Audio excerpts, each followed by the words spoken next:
ప్రజల కోసం ఒక్కసారి కాదు 100 సార్లైనా జైలుకు పోతానని బీఆర్ఎస్ కార్యనిర్వాహక అధ్యక్షుడు కేటీఆర్ స్పష్టం చేశారు. ప్రభుత్వ భంగపాటును కప్పిపుచ్చుకునేందుకు లగచర్ల ఘటనకు కుట్రకోణం ఆపాదిస్తున్నారని విమర్శించారు. తమ పార్టీ కార్యకర్తలతో మాట్లాడితే నేరమెలా అవుతుందన్నారు. 9 నెలలుగా రైతులు ఆందోళన చేస్తుంటే సీఎం మంత్రులు పట్టించుకోలేదన్నారు. ముఖ్యమంత్రి సొంత నియోజకవర్గంలో తాము రెచ్చగొడితే ప్రజలు తిరగబడే పరిస్థితి ఉంటుందా అని ప్రశ్నించారు. కొడంగల్ నియోజకవర్గం లగచర్ల గ్రామంలో భూసేకరణ వివాదం తదంత పరిణామాల నేపథ్యంలో ఈనాడు ఈటీవీతో మాట్లాడేందుకు బీఆర్ఎస్ కార్యనిర్వాహక అధ్యక్షుడు కేటీఆర్ మనతున్నారు. కేటీఆర్ గారు, కొడంగల్ సంఘటనకు సంబంధించి భూసేకరణకు సంబంధించిన గొడవ అన్ని పరిణామాలు చూశారు. నిన్న మీ పార్టీ మాజీ ఎమ్మెల్యే పట్న నరేందర్ రెడ్డిని అరెస్ట్ చేశారు. నరేందర్ రెడ్డి వాంగ్మూలంలో కావచ్చు, కన్ఫెషన్ స్టేట్ రిమాండ్ రిపోర్ట్లో కేటీఆర్ ఇతర బీఆర్ఎస్ ప్రముఖ నేతల డైరెక్షన్ ప్రకారమే తాను ఈ కార్యాచరణ అమలు చేసినట్లు అందులో పేర్కొని ఉంది. మీరేమంటారు? అది రిమాండ్ రిపోర్ట్ కాదు, రేవంత్ రెడ్డి రిపోర్టు. ఎందుకంటే ఇవాళ రేవంత్ రెడ్డి గారి డైరెక్షన్లో, రేవంత్ రెడ్డి గారి కనుసన్నల్లో ఆయన నియోజకవర్గంలో జరిగిన పరాభవానికి, ఎందుకంటే ప్రజల చేతిలో ఆయన ఎదుర్కొన్న పరాభవానికి, ప్రభుత్వం కలిగిన భంగపాటికి ఏదో రకంగా డ్యామేజ్ కంట్రోల్ చేసుకోవాలన్న ఆలోచనతో ఇవాళ ఇదేదో కుట్రగా చిత్రీకరించే ప్రయత్నం చేస్తూ ఉన్నారు. వాస్తవం ఏంటి అంటే 9 నెలలుగా లగచర్లలో అక్కడ నిరసనలు జరుగుతూనే ఉన్నాయి. చాలా ప్రజాస్వామ్యబద్ధంగా అక్కడ ప్రజలు, వాళ్ళు పాపం అందరూ కూడా గిరిజన రైతులు, పేద రైతులు, ఎవరికి కూడా 2-3 ఎకరాల కంటే ఎక్కువ లేవు. వాళ్ళ భూములన్నీ పోతాయన్నప్పుడు వాళ్ళ మనసులో కలిగిన ఆలోచన ఒకటే.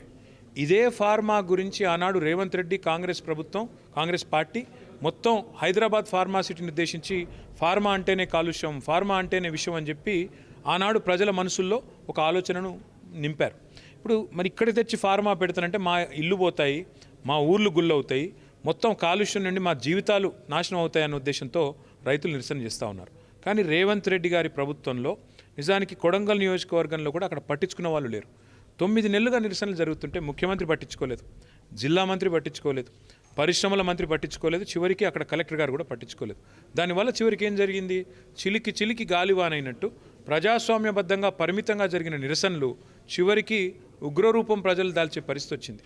కానీ వాస్తవం ఏంటి అంటే రఘు గారు, నిజానికి నిన్న అక్కడ జరిగిన సంఘటనని, ప్రజల నిరసనను, ఎందుకంటే ఏ పార్టీ ఎంత ప్రయత్నం చేసినా వాస్తవం ఏంటి, ఇంకొక 4 ఏళ్ల పాటు కాంగ్రెస్ పార్టీ అధికారంలో ఉండబోతూ ఉంది. రేవంత్ రెడ్డి గారు అదే నియోజకవర్గం నుంచి ఎమ్మెల్యేగా ప్రాతినిధ్యం వహిస్తున్నారు. ముఖ్యమంత్రి నియోజకవర్గంలో నేనో నరేందర్ రెడ్డి ఫోన్ చేసి రెచ్చగొడితే ఇంత బలమైన ప్రభుత్వాన్ని ఇవాళ దానికి వ్యతిరేకంగా ప్రజలు తిరగబడతారా? అంత శక్తి ఉంటుందా? కాబట్టి అక్కడ జరిగిన పరాభవానికి ఈరోజు ఒక కుట్రకోణంలో, రాజకీయ కుట్రకోణంలో దీన్ని చిత్రీకరించి, నాకైతే కనబడుతున్నది ఏంటంటే ఈ కుట్ర పేరిట ప్రజల్ని బెదిరించి పోలీస్ జులుంతో ఆ భూములు లాక్కోవాలన్న ఎజెండా కనబడుతుంది తప్ప ఇంకోటి కానే కాదు. బీఆర్ఎస్ కార్యకర్త సురేష్ను ఉపయోగించి నరేందర్ రెడ్డి కావచ్చు, మీరు కావచ్చు, ప్రభుత్వాన్ని అస్థిరపరిచేందుకు, మీరు రాజకీయ ప్రయోజనం పొందేందుకు ఇదంతా జరుగుతున్న ఆరోపణలకు సంబంధించి మళ్ళీ చెప్తా ఉన్నా, రిమాండ్ రిపోర్టు కాదు, అది రేవంత్ రిపోర్టు. ఎందుకంటే సురేష్ అనే వ్యక్తి స్పష్టంగా కెమెరాల ముందే మాట్లాడాడు. ఆయన ఏం చాటుకు మాట్లాడలేదు, ఆయన ఎక్కడ కూడా దాడి లాంటి దానిలో పాల్గొనలేదు. సురేష్ ఎంత గొప్పగా మాట్లాడండి. నిజానికి ఆ ప్రతీక్ జైన్ అనే కలెక్టర్ వస్తే, ఎందుకంటే ఆయన ఉత్తర భారతదేశానికి సంబంధించిన వాడు కాబట్టి ఆయనకు అర్థం కావాలని ఇంగ్లీష్లో, హిందీలో వివరించి ప్రజల బాధ సురేష్ చెప్పినాడు.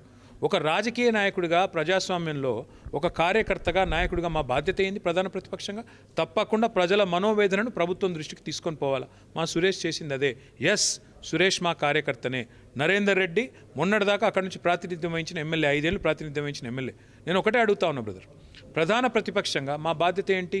పేద రైతులు, గిరిజన రైతులు తాము భూములు కోల్పోతున్నామని చెప్పి ఇక్కడ 50 మంది రైతులు వచ్చి నన్ను కలిస్తే, ఒక ప్రధాన ప్రతిపక్షానికి కార్యనిర్వాహక అధ్యక్షుడిగా నా బాధ్యత ఏంటి? తప్పకుండా మీరు ఉద్యమాలు చేయండి, ప్రజాస్వామ్యబద్ధంగా నడవండి, శాంతియుతంగా నిరసన చెప్పండి, ఈ ప్రభుత్వం మెడలు వంచే బాధ్యత మాది అని చెప్పడం తప్ప ఇంకోటి. నేను పట్నం నరేందర్ రెడ్డితో మాట్లాడితే, పట్నం నరేందర్ రెడ్డి సురేష్తో మాట్లాడితే అది నేరం అవుతుందా? మా పార్టీ కార్యకర్తలతో, మా పార్టీ నాయకులతో మేం కాకపోతే రేవంత్ రెడ్డి మాట్లాడతాడా? అందుకే నేను అనేది ఏంటంటే, ఈ ప్రభుత్వానికి ఇవాళ జవాబు లేదు. జరిగిన పరాభవానికి ఏదో రకంగా సాకులు వెతుక్కొని కవర్ చేసుకునే ప్రయత్నం తప్ప ఇంకోటి కానే కాదు. నేను స్పష్టంగా అడుగుతా ఉన్నా ప్రభుత్వాన్ని, మీ దగ్గర ఏం ఆధారాలు ఉన్నాయి బయట పెట్టండి. ఇంకొక మాట, విచిత్రమైన పరిస్థితి, వీళ్ళు సర్కారు నడుపుతున్నారా, సర్కస్ నడుపుతున్నారా నాకైతే అర్థం కావట్లేదు. కలెక్టర్ ఏమో దాడి జరగలేదంటాడు, ఎస్పీ ఏమో దాడి జరిగింది, దాడి వెనుక కుట్రున్నది, ఆ కుట్ర వెనుక కేటీఆర్ ఉన్నాడు, నరేందర్ రెడ్డి ఉన్నాడు. నేను అడుగుతున్నా, అసలు ఒక జిల్లాలో 2 ఉన్నతాధికారులు ఉంటారు, ఎస్పీ, కలెక్టర్. మీకే సయోధ్య లేదా? సర్కారు నడుపుతున్నారా, సర్కస్ నడుపుతున్నారా రేవంత్ రెడ్డి గారు? చెప్పాలా. ప్రధానంగా బీఆర్ఎస్ పార్టీ అధికారులపై దాడి జరిగితే ఎందుకు సమర్థిస్తుంది? ఈ అరాచకాన్ని సమర్థిస్తుందని చెప్తున్నారు కదా. దాడి జరగలేదని జిల్లా కలెక్టర్ చెప్తున్నారు. ఆయన స్వయంగా వచ్చి అక్కడ ఉద్యోగులు ఆందోళన చేస్తుంటే వారికి చెప్పారు, నా మీద దాడి జరగలేదు, మీరు దాడి అనే మాట వాడొద్దని ఆయనే చెప్పాడు కదా, నేను చెప్పడం లేదు కదా, మాకు కవిత్వం కాదు కదా. అరే మరి దాడి జరగలేదని స్వయంగా కలెక్టర్ గారు వచ్చి జిల్లాలోని ఉన్నత ఉద్యోగులందరికీ చెప్తుంటే దాడి జరిగింది అని ఇవాళ ఎస్పీ గారు ఇంకా మిగతా ఈ పోలీసు వాళ్ళు చెప్పడం నాకు అర్థం కావట్లేదు. ఈ కొడంగల్కి సంబంధించిన ఫార్మాసిటీ కావచ్చు, ఇండస్ట్రియల్ క్లస్టర్ కావచ్చు, ఆ భూసేకరణకు సంబంధించి బీఆర్ఎస్ పార్టీ వైఖరి ఏంటి, ఏం చెప్పారు? మా వైఖరి సుస్పష్టం. 8 ఏళ్ళు కష్టపడి 14,000 ఎకరాలు హైదరాబాద్ ఫార్మాసిటీకి సేకరిస్తే అనాలోచితంగా తుగ్లక్ మాదిరిగా వచ్చిన వెంటనే ఆ నిర్ణయాన్ని రద్దు చేయడం, అసలు ఎందుకు రద్దు చేశారో ఎవరికి తెలియదు. పోనీ రద్దు చేసి ఆ ఫార్మాసిటీ భూములు తిరిగి మీరు మాటిచ్చిన విధంగా రైతులకు ఇస్తారా అంటే అది చేయలేదు. ఏం చేస్తున్నారు మీరు? ఆ ఫార్మాసిటీలో రియల్ ఎస్టేట్ వ్యాపారం చేయాలి. 4th city, AI city, future city, మా బ్రదర్స్ సిటీ, ఇదే డ్రామా చేస్తున్నారు. దాంతోపాటు ఇంకొకటి ఏం చేస్తున్నారు, ఫార్మా సిటీ రద్దు, కేసీఆర్ పేరు పెట్టాడు కాబట్టి నేను దాన్ని పెట్టను, ఫార్మా విలేజ్లు కడతాను. ఫార్మా విలేజ్లు అంటే వాళ్ళ ఒక కొడంగల్లో జరగట్లేదు నిరసనలు, సంగారెడ్డిలో న్యాల్కల్లో జరుగుతున్నది, కొడంగల్లో జరుగుతున్నది. ఎందుకు జరుగుతున్నది? పేదల భూములు గుంజుకొని దాని చుట్టూ కాంగ్రెస్ పెద్దలు భూములు రియల్ ఎస్టేట్ చేస్తున్నారు కాబట్టి గొడవలు జరుగుతున్నాయి. ఇది మేము దానికి వ్యతిరేకం. రియల్ ఎస్టేట్ పేరిట జరిగే దోపిడీకి వ్యతిరేకం. నిజానికి మేము 14,000 ఎకరాలు బంగారు పల్లెల్లో పెట్టించినట్టు ఫార్మా సిటీని ఆయన చేతిలో పెట్టాం. ఎందుకు పెట్టాం మేము ఫార్మా సిటీ అనేది?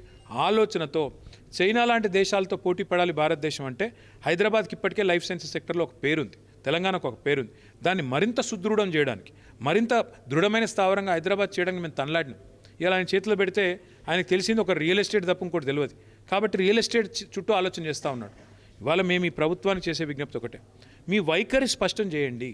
ఫార్మా విలేజ్ అంటే మీరే అన్నారు కదా, మేం కాదు కదా. ఫార్మా అంటేనే కాలుష్యం, ఫార్మా అంటే పొల్యూషన్. మీ వైఖరి ఏంటి అసలు? ఫార్మా విలేజ్లు 20 పెడతామంటే మరి ఒక దగ్గర ఉన్న పొల్యూషన్ 25 చోట్లకు విస్తరిస్తారా? ఏం చేయదలుచుకున్నారు మీరు? ప్రభుత్వానికి స్పష్టత లేదు.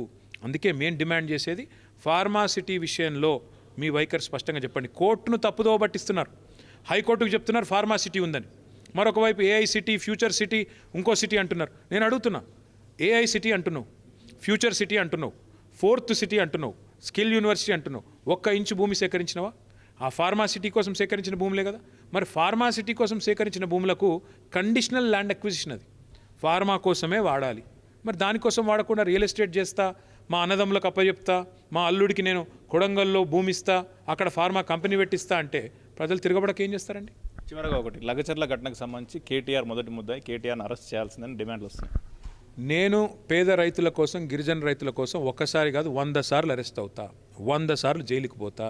తెలంగాణ ఉద్యమంలో జైలుకు పోయిన చరిత్ర నాది. ఒకసారి కాదు, ఇంకో 100 సార్లైనా పేద రైతుల కోసం, ఈ ప్రభుత్వ దాష్టీకాలకు వ్యతిరేకంగా, వీళ్ళ నిర్వాకానికి వ్యతిరేకంగా జైలుకు పోవడానికి నేను సిద్ధంగా ఉన్నా. ఏదో అక్రమ కేసు బనాయిస్తా, ఏదో ఒకటి చేసి ఇరికిస్తా అంటే నాకేం అభ్యంతరం లేదు. కానీ చివరికి న్యాయం, ధర్మం, ప్రజాస్వామ్యమే గెలుస్తుంది, నిజం నిలకడ మీద తేలుతుంది. కేటీఆర్ గారు, ఇది లగచర్ల భూ వివాదానికి సంబంధించి కేటీఆర్తో ముఖాముఖి. కెమెరామెన్ అమర్తో రఘువర్ధన్ రెడ్డి, ఈటీవీ న్యూస్, హైదరాబాద్.